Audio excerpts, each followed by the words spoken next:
Okay. Well, this is the October 17th, 2023 meeting of the Flood and Erosion Control Board. Present we have Becky Bunnell, Chair. Let's just go around. Paul Andino, member. Dick Mahusky, Secretary. Don Lamberti, Vice Chair. Prue O'Brien, Recording Secretary. And do we have anyone on the line? No, there doesn't appear to be anyone online. All right, so then I'm calling this meeting to order at 7 o'clock. And our first action item is to hear, consider, and act upon the minutes of September 19th, last month. Does anyone have any edits or comments on those minutes? No. I do not. I think these minutes are just... Really? I knew that was going to happen. I'm like, oh, As presented in draft form by the Secretary, Dick Mahusky. Okay, then can I have a motion to accept the minutes? Okay, motion to accept. And a second? Second. All in favor, say aye. Aye. Aye. So approved. Okay. That was hard. The next action item is to update on the evolving plans for the Penfield Pavilion and the neighborhood behind its flood mitigation measures. So, those of you who attended the Board of Selectmen meeting or heard about it this Monday, there was a brief update by Tom Bremer, who says they have now started, from a building committee standpoint or remediation standpoint, they've started the hotspot remediation. So the fence is up. They are doing a hotspot remediation, which is the areas which they know have a high level of contaminants. They want to do that first so that they can get a lot of the contaminants out before they start bringing workers to the site and everyone has to wear that in uniforms, stuff like that. So that should take, he implied that that would take at least a month or so, and I guess it'll depend on what they find and how long that takes. But that's sort of where the building remediation is. He also updated the Board of Selectmen that they are in the process of reviewing the bids. The bids were due on the purchasing site on September 21. Apparently their, I've forgotten what they call it, their oversight group who's reviewing all the bids. The construction manager. Construction manager. Bismarck is the construction manager. So they're apparently reviewing all of those with the town right now, just to ensure that all the bids are consistent with each other, and then they'll decide which ones to take and maybe, push and pull some of the bids if there's not things. So they have not provided any numbers to the town yet because they're still in that process, and he thinks that will take another week to two. At least. They have insurance. I was not there, and I don't remember him saying anything in the meeting when I listened to the recording about what the insurance cost. He did not. But they apparently have insurance, and we don't know how much that is. Insurance for what? The building, construction insurance. Okay. So apparently they do. And then he also had said in the Board of Finance meeting that he's working closely with FEMA to keep them under the 50% rule, and he is scrutinizing costs to make sure it stays under that. But presumably until he has final numbers, he won't actually know.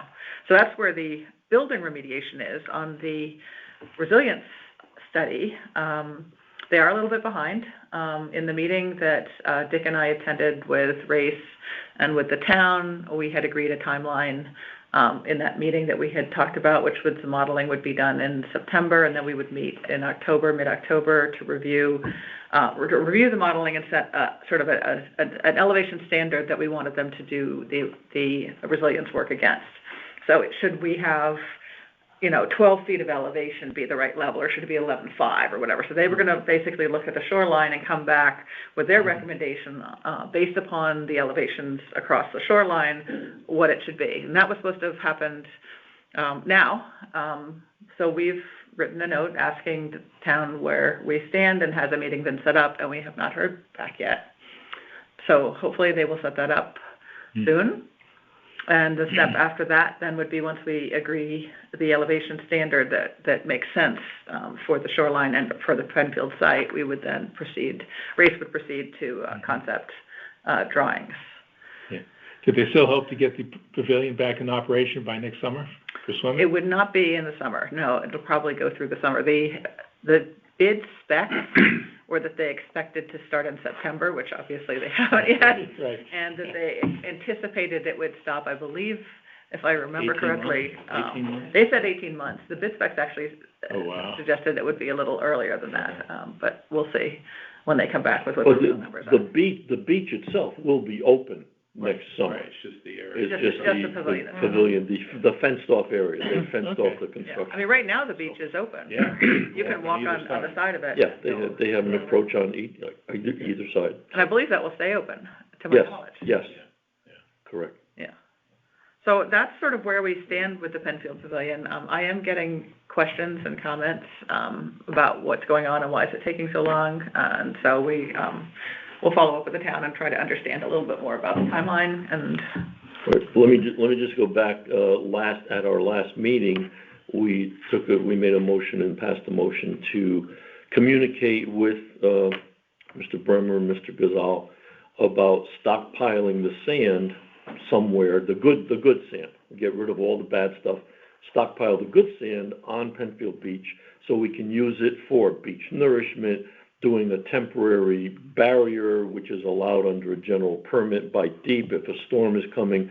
And I haven't gotten through the Weston and Sampson bid specifications yet because I want to see what they say about that.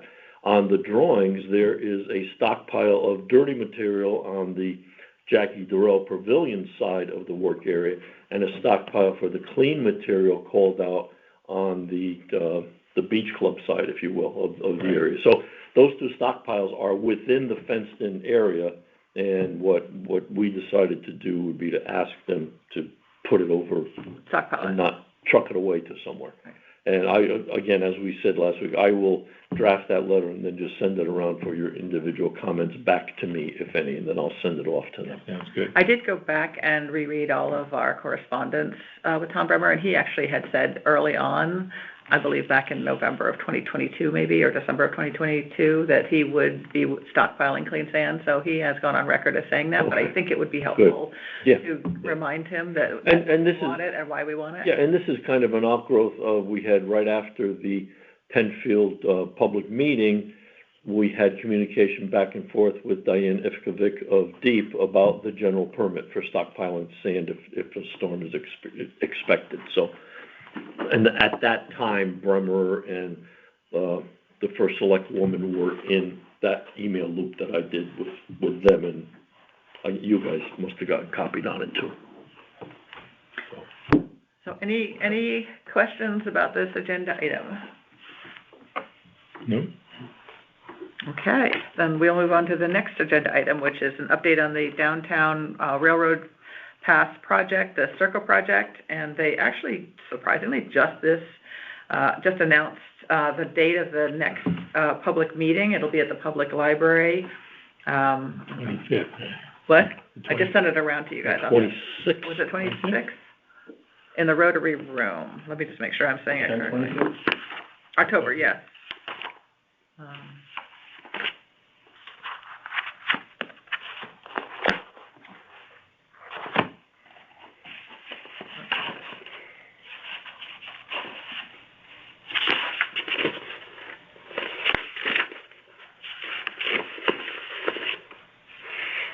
October 26th at 5:30 p.m. in the Rotary Room. And it's a public meeting, and basically they've been working on the 4 main underpasses. And what they'll have in this meeting is preliminary suggested solutions with cost-benefit analysis and a little bit of a sense of what they're recommending for each of the sites, which is great because we do get significant flooding in those intense rainstorms We do, in these yeah. underpasses. No, we also, the members of this little group here, we also had a webinar 2 weeks ago now, I guess. I attended, Becky was out of town, Bill Hurley was there, Emmeline, I guess, was there. And I sent around the slideshow from that. You all should have gotten that. Yes, I sent that around. So they're gonna build off of that and prepare some storyboards, I think, that will be posted at this meeting at the Rotary Room at the library.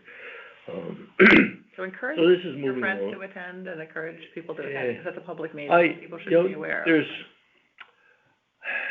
I wonder, as I think about this, and this kind of came up in the webinar, and we said, well, we don't really know.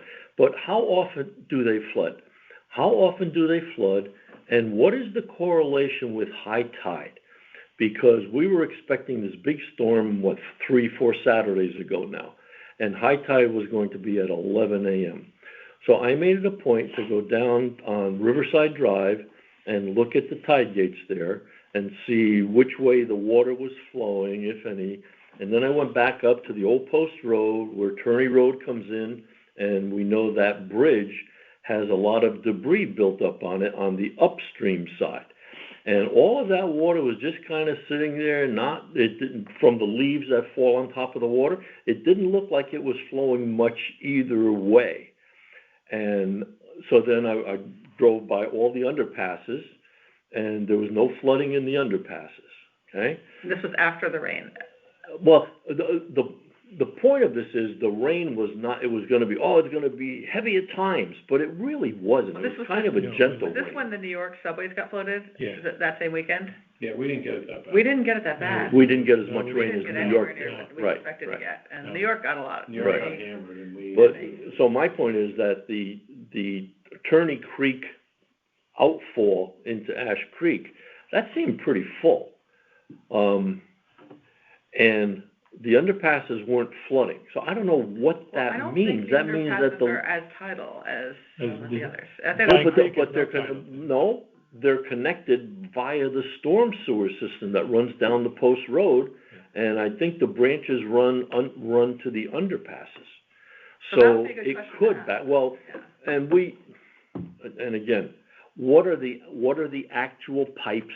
Where are they physically? What is their elevation? It could be that the so tide forth brings up to this part of the catch basement. There's like a 1 inch left. Could be. When the intense rain Yes. event comes, Yes, there's no place I to don't know that. because the tide is Right. there. Well, there's a As sign opposed up to- on the Post Road where Pine Creek is. I think it's elevation like 18 feet or 20 feet. It's fairly high right there. Now, when you go under the railroad, it's different, but the Post Road itself is up around 18 feet. Yeah. Well, it's the underpasses that Yeah, are. right. Yeah, it could be. You said there's a sign there, a post? Yeah. Right, yeah. I thought they took away all those signs. Well, if it's taken, it used to be, I know There that. used to be signs all over. Yeah, there used to be around. They used to be around a lot, and I think. But anyway, so, and I'm not sure then- why they got taken down, actually. That'd be And the other It could be going down, reason, but I know it was. yeah. the other reason that I wonder how often that happens is if it is tidally influenced, if it's low tide, then all that water has somewhere to go, if the pipes are big enough. Right. If it's high tide or a purgy tide, then it has less places to go. And high tides last for a couple hours either side of high tide, so it's not like an all-day event until we get the fire department with pumps to pump out this low spot. It should disappear by itself. If that. And the money required to do something has to be a lot. So if it floods 4 times a year for 4 hours, what's the benefit of spending money to avoid that when we do have a way to get over the tracks and over or under the highway at either end of our town? It's just those 4 in the middle that are interdicted. So again, it's a good question. It's a great project. I wonder what the benefit cost analysis would be. Well, I think they are doing benefit costs, and I think the title question is a good one, because I don't know whether that. Well, and that's just a matter of elevations, because I don't believe, except for the self-regulating tide gate and the flap gates at Riverside Drive, I don't believe there's any other check valves involved in the storm sewer system along that way, but that's subject to confirmation by Bill. So, I don't know. So that's just a little background. I'm very interested in this project. The other thing is, this is to be shared with all Connecticut coastal communities, because there are many. When the railroad was built, they kind of had a common idea of what the grade would be and where it would go along the shore. So. And there's no money for this, fixing any of this stuff up, is there? No, this is just one of the one of the many unfunded projects. A wish list. Well, I mean, I think to a degree, it is funded, because the. Well, the evaluation and study part of it is funded. Right, that's funded via implementation Circa. The implementation part Right. is not. And I think, to your point, And this John, is just a study, this is not engineering by any stretch of the imagination. what we'll have to do as a town is look at all of these potential areas and prioritize them in terms of the impact. And it could be, to Dick's point, if this is gonna only flood 4 times a year and we have alternates, this would fall very low on the priority in terms of funding the implementation, where something at Penfield might fall much higher. Right. And I think until we have a cost on all these different studies and can start to put some real And prioritization. Who is inconvenienced and who suffers loss? The fact that you have to drive another couple miles to go to either side of town to get over the railroad tracks instead of under the railroad tracks 6 times a year for 4 hours a time? And I've seen the number of cars. I mean, they're always there. Well, we can't. Submerged. Exactly, and that becomes a public safety. But we can't run our lives worrying about It's not a smart move people to drive into who a don't. puddle of water. I mean, I think it's more, should we put cones out? Exactly. Should the gates Well, they come do. out when the water reaches? Well, they do. The horses were pre-positioned at those 4 underpasses When on they that do. day. They do. They pre-position them so the cops or the firemen or whoever's on duty can go and put them on. Yeah. And the other simple thing I thought, thinking about this, is that each of those trestles need a big sign. If you see water, turn around, don't drown. Oh my God, it's unbelievable. Yeah, What I mean, people what people do. will do is just I amazing. think I can get through it. Right, and it's up to their door, it's just, doesn't make sense, all right. So, but I think that you bring up a good point. We killed that. Prioritization. So, the next agenda item is status of active projects, and I did not get anything back from Bill. Right. So we can just go through what, where we are with most of them, and some of this may be last month.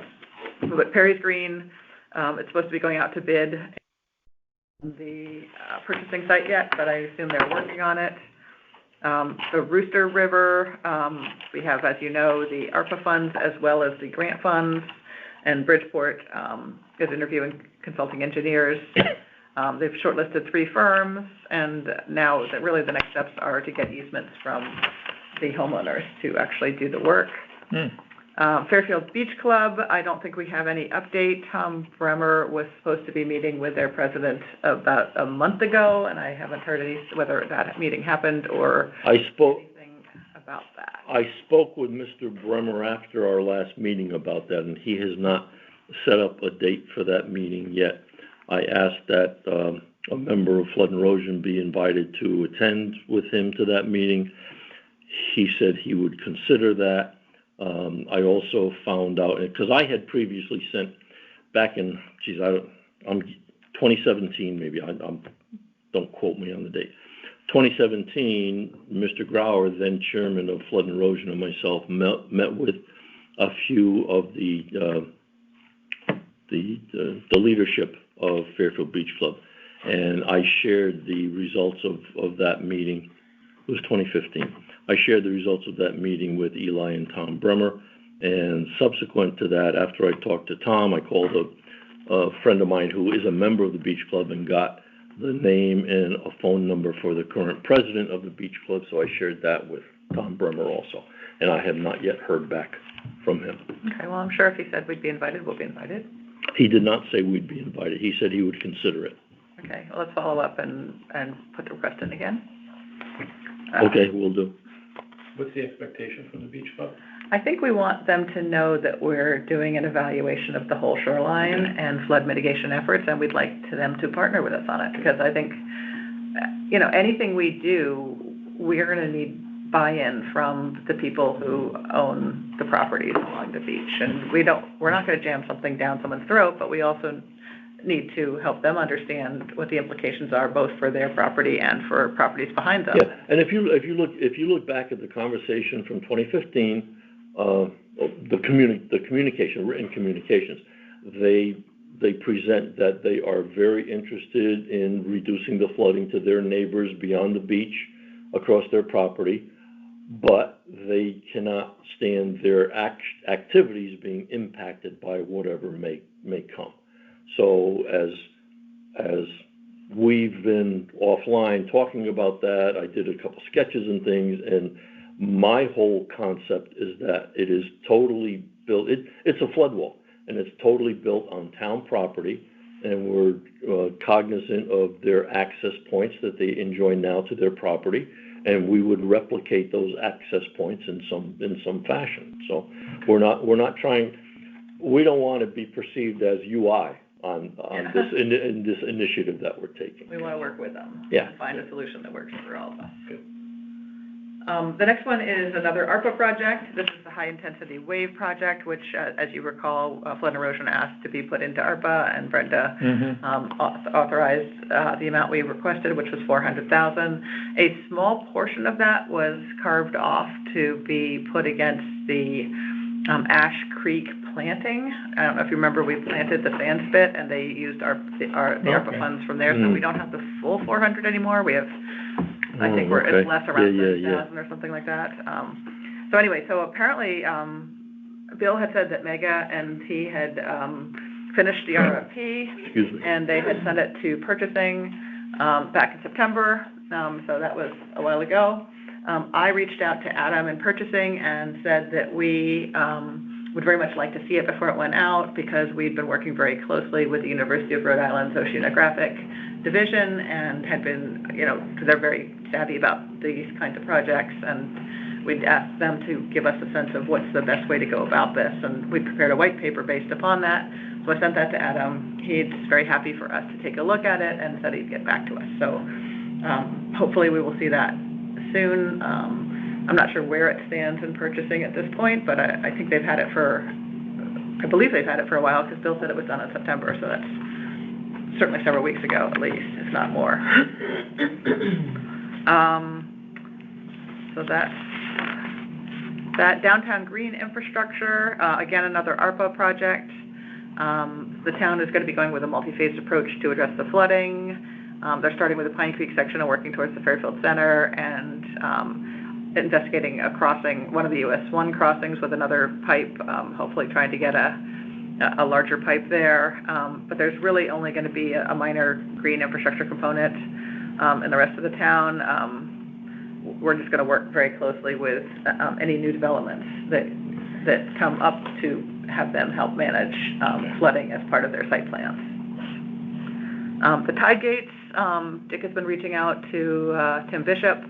Apparently there's a draft tide gate study is back, and he is just working through some issues. It's the draft of a draft. We're still, I guess last week, Weston and Sampson had to do some borings for some reason to look at the substrate around the tide gates.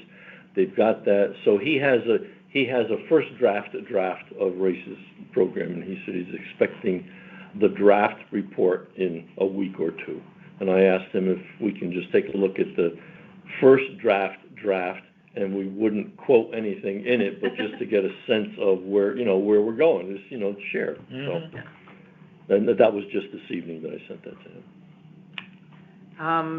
The next project on our list was engineered beaches, and I believe all of them have been reviewed and presumably approved by the sort of FEMA deep EPA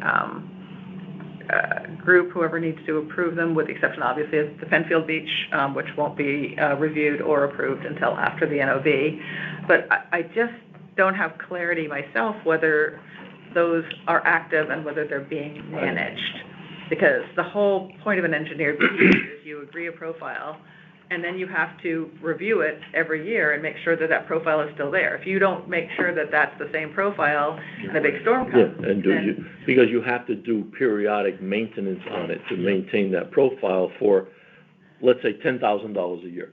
And then if a big storm comes, then you can go to FEMA and say, hey, we've been doing this, we've been keeping the profile. Now it's a $400,000 project to get some sand and restore the profile. And then it's just unclear FEMA may or may not give you money. It's unclear to me whether we have been doing that maintenance work, and I think we just need some clarity from the town, because it would be a shame to have done all this work to pay money for the profiles and then not actually keep it and give us the insurance, if you will. It's basically insurance against. Yeah. And part of it is getting the surveyors out there once a year to just survey the profiles. Yeah, and then rebuild. Along those lines, I've had periodic conversations with Bill Hurley about getting the surveyors geospatial surveying system. He says that And he says it doesn't work internet down doesn't by the work. beach. No, And- it doesn't work down by the beach. I don't, that's because our cell phones don't work down by the beach. I don't know. I don't know. Oh, do yours? Any internet, Yeah, my back door, yes, front door, no. no. Yeah, mine, Yeah. ours is terrible. We don't have the kind of service, and I suspect it's the same issue. I guess, but yet, okay, yeah. So, You obviously have good cell service. no, because I just think that if he provides his survey staff with a more efficient way of doing work, I mean, Fairfield Beach Road, we want to know what the elevations are of Fairfield Beach Road and where we can add 1.5 feet for this 200 yards and 9 inches for this 300 yards, and all of a sudden, gee, Fairfield Beach Road is dry access. Yeah. So, But if his machines don't work, well, I know. that means Then there's it's something wrong with the person. then it's a labor-intensive job to go out there. Or we and get take someone all to your put a points. cell tower or a tower down so we can pass it. Again, The I'm bandwidth. totally ignorant about the technology, but, Yeah. So there's a little bit of a problem because we're on water. They claim that when because I am totally aggravated, the same issue. So I call AT&T and Verizon because I have services with both. And after getting 9 calls in and 5 engineers up, the issue is that because we're on water, the signal is far enough from the beach, it works fine, but the cell towers get confused because our signal tends to go to Port Jeff. It's true. So there is a Really? microwave intensity mix-up that it doesn't know where to go, and the cause and effect is that the calls get dropped and the signal is very weak, and and nobody knows what to do about it. So that's the shoreline issue, and it's not only us. Well, we had someone call 911 here, and they got Port Jefferson 911. Yeah. Really? That Yeah. happened? Yes, it did. We'll be there in 2 hours. Yeah, that was an issue. We'll take the ferry. Take the ferry. Yeah, that's right, yeah. But that's Wow. that's the work. see, but That's been Okay, explained to me. I'm no expert. I don't wanna waste any more time. Yeah. But I thought that all went up to the geostationary satellites, and that's Not who they being talk so, to. Yeah. No, I'm saying the surveying equipment. Oh, the surveying. The surveying I don't So know. maybe that we use a different technology, Yeah. in which case, then I don't know why it wouldn't work. Yeah, That's about right. yeah. So periodically, I'll keep bugging Phil to help his guys be more efficient. But I do think we need to circle back on engineered beaches and just make sure that that profile is being maintained so that we are indeed, as a town, protected. Even though Penfield won't be, the rest of our beaches really should be. It'd be a shame. Public beaches should be. It'd be a shame. Southport Harbor dredging and opportunity to use some of the sand for our beaches. Every time we bring this up, they say the Army Corps is running this project and it's all been decided and it's going out to the oyster beds because it's cheaper, and I wouldn't even bother to bring it up. That's what I get over and over and over again. So I don't even know if it's worth us approaching I Army don't. Corps. I would just drop it. No, So I would drop maybe it. one where we just don't get that Yeah. sand. Mm-hmm. Let's see. Edgewood Place flooding update. I think, there was a request in the DPW to enlarge the catch basins. I don't know where that stands. They don't know exactly what they're gonna do.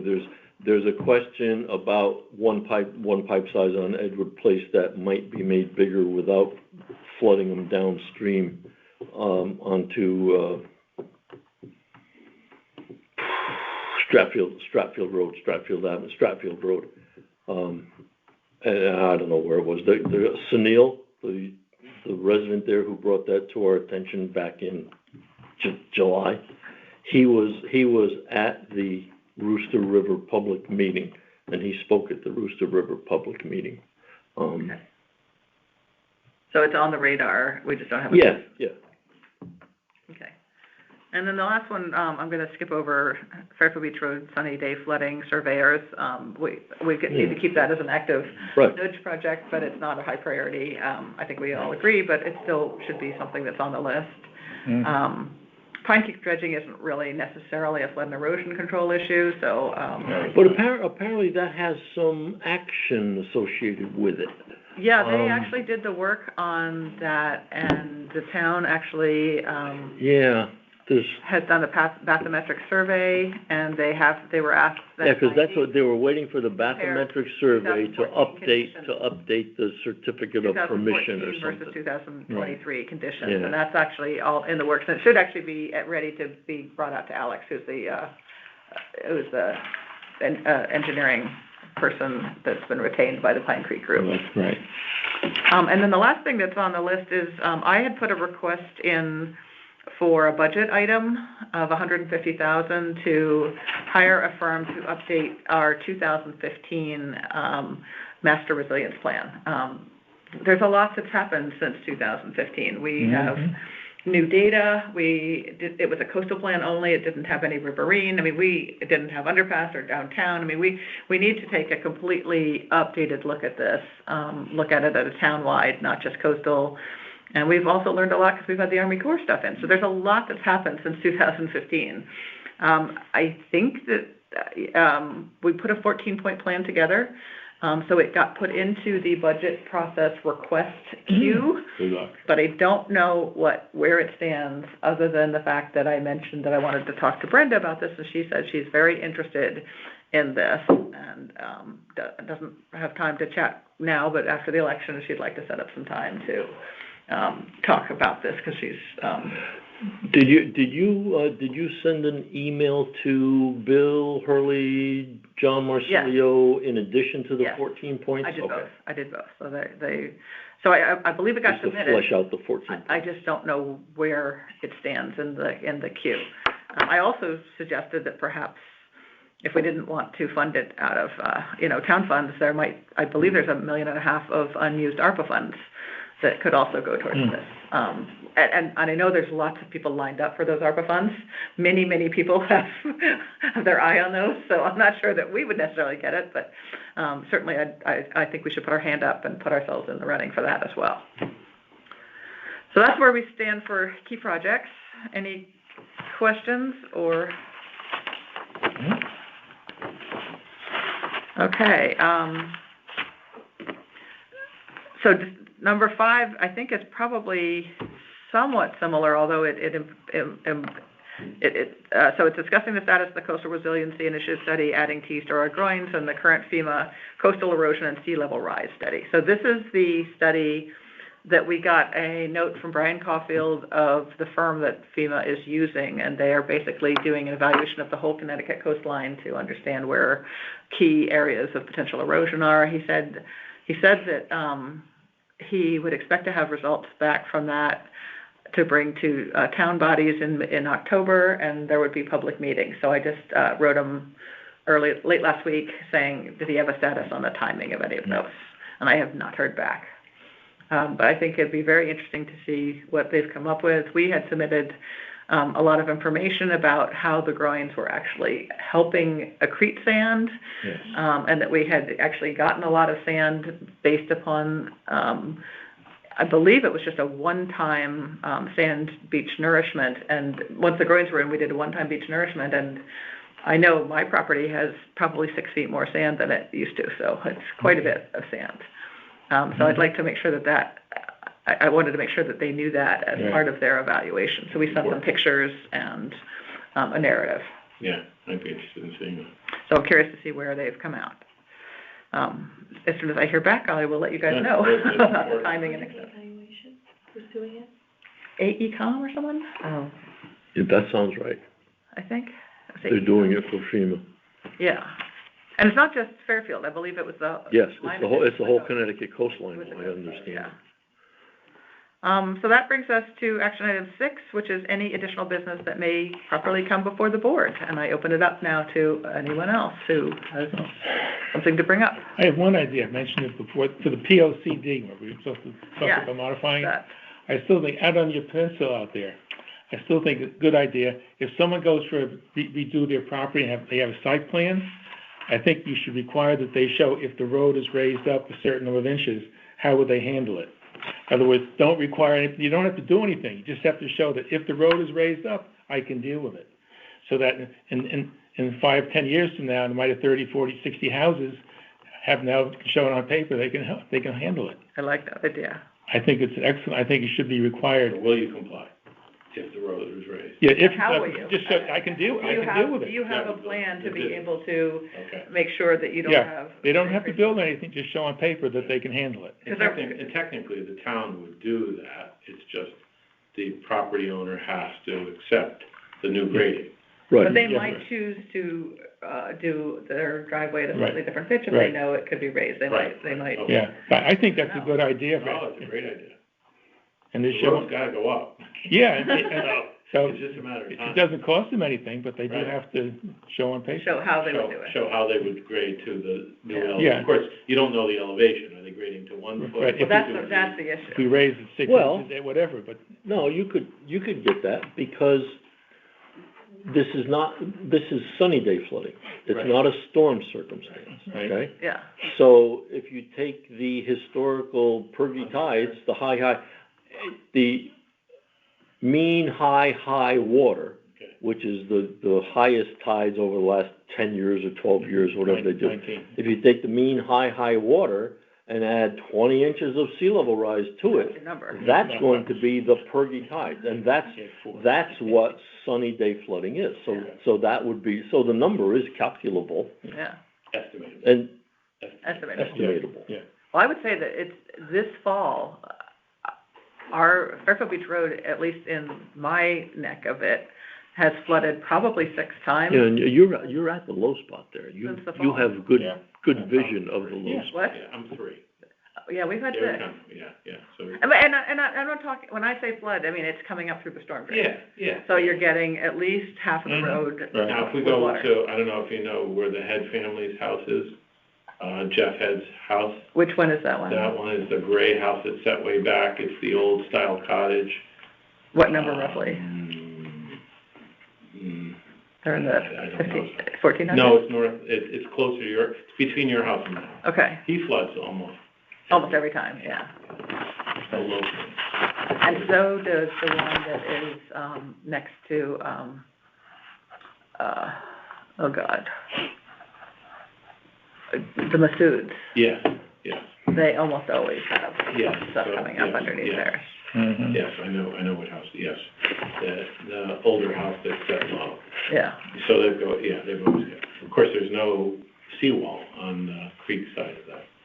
that's always gonna be an issue, and you got that in the, Hapgoods area, because they have a very low seawall too, Right, because right. they were, And that breaches the wall It on does. top of the. it comes right on over. top of the pier. Yeah, Mhm. so that's a good idea, but, I'd like to see it into the PLCD or something. Yeah, that's a good suggestion. Planning for the future. so, Yeah, exactly. speaking of the POCD, that is one of our topics of other business. I would like us to, and Dick sent around, his comments and my comments, in terms of just things we think should be added to the POCD. Do you have other ideas that you'd like No, added? that was good. That was you, okay. And I have none. You have I none. saw Okay. what you guys. Okay, then I'll So smooth why don't we that out, just I'll add smooth that- that out smooth it out and and we'll send send that. it, Becky and I will Right. discuss the mechanics of it, but we'll send it Yeah. to the Plan and Zoning Commission. Yeah. Okay. The other thing I have is, who are we? And this goes back, Bill Hurley, bless his heart, keeps referring to us as the Flood Erosion Resilience Board. And we did too. We started calling ourselves FERB for a FERB, while. yeah, FERB. And what is it? It's the Flood Prevention, Climate Resiliency, and Erosion Control Board, I believe that's. That's I what can't it even is. remember that one. That's too much, yeah, you Well. gotta bring it down. So, Not good marketing. FERB. Flood Erosion and FERB. Resilience Board is Yeah. what was FERB was, which I like that. Flood Flood. Erosion and Resilience Board. The Flood Prevention, Climate Resilience, and Erosion Control Board, okay. That's a mouthful. So I sent an email to the first select woman, dear Brenda, at the Rooster River informational meeting, Bill Hurley referred to our board as blah, blah, blah. Public Act 21-115, signed into law by Governor Lamont in July 21. The name of our board was officially changed. And then I sent her that whole packet we put together for the Charter Revision Committee, which asks for, the legal name of our board now per the statute. It asked to bring clarity to which provisions were included and so forth. And, my question through you to Attorney Baldwin is, can we use the lawful name of our board unilaterally, or do we have to ask the RTM to do that slight revision to the current town charter or by some other action? So, and that, I sent that on, September 14th, and then just last Friday, October 13th, it's been a month, so I said, Ms. Kupchak and she sent that on to Jim Baldwin. Jim, can you answer this? So then I sent last Friday, Ms. Kupchak and Mr. Baldwin, have you been able to address this item and provide some guidance for the FECB? Thank you. So that topic is out there, so. It's nice to use our name. Sure. Any other additional business? Just to bring it on the record, regarding the item number 5, the T's on our existing drawings. So Peter Wiswall is not here tonight. He's traveling this evening. He sent an email and said that he has not gotten any more detailed information from eConcrete regarding a vendor who might work with their stuff. I did a little digging into eConcrete, and they're basically just an admixture to cement. And their admixture brings in some organic properties to the cement that helps algae grow on it in the saltwater environment.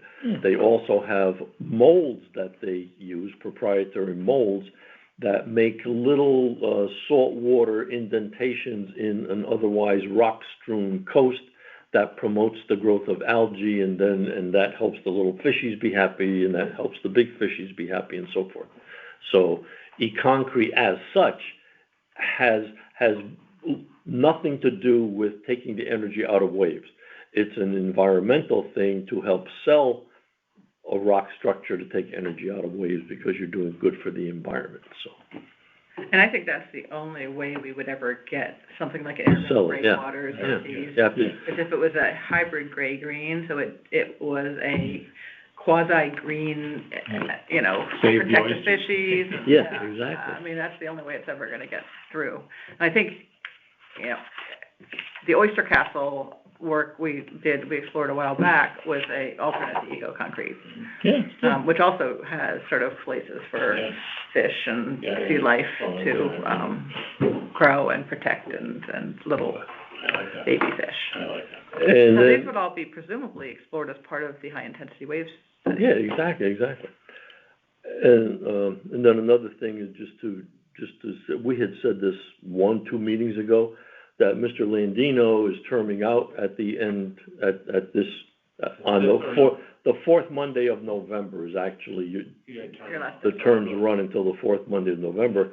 And then additionally, if the Board of Select persons have not appointed someone else to the board, you can stay on until January 30th as a full acting member, because you get 65 days after the fourth Monday in November. Okay. So that's how that calculates. That's all in the charter. And is there some possibility that the interview of Chuck is going to be positioned as a replacement? Mr. Abercrombie? He is open to the idea and was going to talk with Jen about putting his name in. Okay. So I don't know whether he has to wait. I don't know enough about the regs to know if he has to wait till you're officially off before he can do it. Or... When I came on, someone applied while I applied before, so we can submit his name now with his consent. With the idea that he can begin as soon as he can begin. Okay. And be that November, December. And then I'll stay in the meeting until he joins. So if he joins then in November, I'll step down. If he wants to join starting December, I'll do the November meeting. Okay. Well, if he gets appointed by the Board of Selectmen, then on our meeting in November, if he gets appointed before the third Tuesday, before the third Tuesday in November, then we can have cake. Yeah. At our meeting on the third Tuesday in November. We don't need cake. Sure we I do. gotta watch my sugar. Sure we do. All right, gluten-free cake. No. Gluten-free, that's gonna be sugar-free. Sugar-free cake. If there's such a thing. I don't think there is. No, there's No, not. there isn't. Yeah, even carrot cake isn't No, sugar-free. no, as a matter of fact, it's massive amounts of sugar. Is it? Yeah. That's why it's good. That's Yeah. why it's so good. The other thing, the Public Act 21-115 requires that the Flood Protection, Climate Resilience, and Erosion Control Board present a biannual report to the governing body of town, to the Board of Selectmen. I forget what the verbiage is. We, and I don't know who we is, me and Becky, me and Don, we went round and round. What does biannual mean? Because biannual, if you look it up in the dictionary, it can mean twice a year. It can also mean Every 2 years. every 2 years. Amen. So I, being a silly person, reached out to DEEP. And Jeff Kaola said, oh, twice a year. You did? Yeah, he said twice a year. No, it's supposed to be every And 2 years. then, oh shoot, who's his boss? Oh, God. Brian Thompson? Brian Thompson, thank you, brain fade. Brian Thompson, who then got back from vacation and said, no, it's once every 2 years. So I'm going with the boss's answer Right, yeah, as opposed to Amen. Jeff Kaola's answer. However, However, we that need act to, was however, we need to 2021. do it. Yeah. We need to probably do it. And actually, if you look at what that report has to say, we're not going to be able to do much of it because you're supposed to be able to provide lists of the flood control of the flood structures, at risk of flooding, along with valuations, which we tried to get that intern to do for us, and then he wasn't able to complete the project. Right. So we And then will you have to put take a in, pretty paltry you have report to together take to into help on the account, data. at-risk populations, underserved populations, all of that all those Which we current do, requirements I for believe. everything. One of the EJ communities in the census tract for Fairfield is in that Commerce Drive area, of which that does have flooding, and that Yeah. is in a floodplain. So we would have to go back and look at that. And that's frankly part of what we would do as part of our master plan. That's exactly right. That's in. why I'm mentioning that, because Yeah. I envision the master plan, a revision to the master plan, setting up the metrics for these periodic, Right. every 2 year, Yeah. addendum updates or something like that. Yeah. The other thing I asked Brian Thompson was, have you guys, since I presume that DEEP will be rolling up these reports, because every community is supposed to do these reports. So I said, is DEEP established a format for these reports? And he said, nope, just do what it says in the statute. I don't think that's very helpful, because they're gonna get a gobbledygook of They are. mashups. They And They what should- are they they should gonna, have done they're that one. understaffed now. They're gonna have somebody spend hours and hours and hours trying to make sense out of this? Yes, exactly. So, Very simple thing to do. so Well, they did ask some specifics, number of properties that are at risk, number of EJ properties that are at risk, evaluation of those. I mean, whether or not, It's practical to even do that. We're not professionals. well, that's why we have to get some funds to Yeah, do that.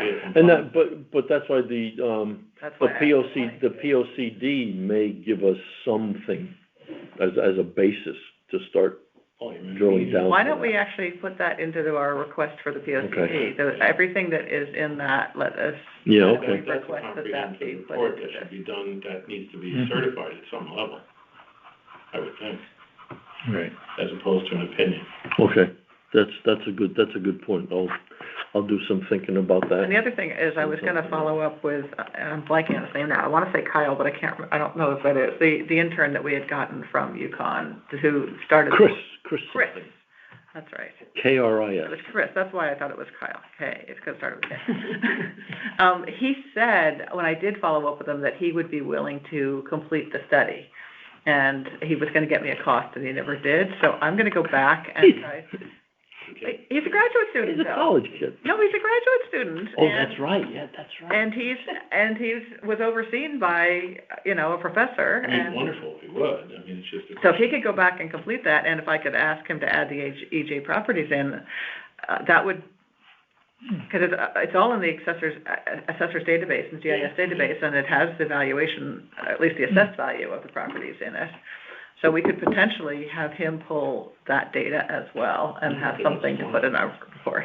Good. So I will go find out what his cost is Okay. and then go ask, John Marsilio if he can cover that as a short-term gap.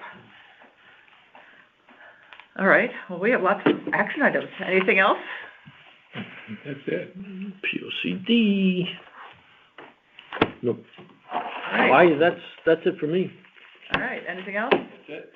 All right, then, Recommend spicy. based upon that, I would I like to make make a- a motion to adjourn. Second. Oh, I can't make it?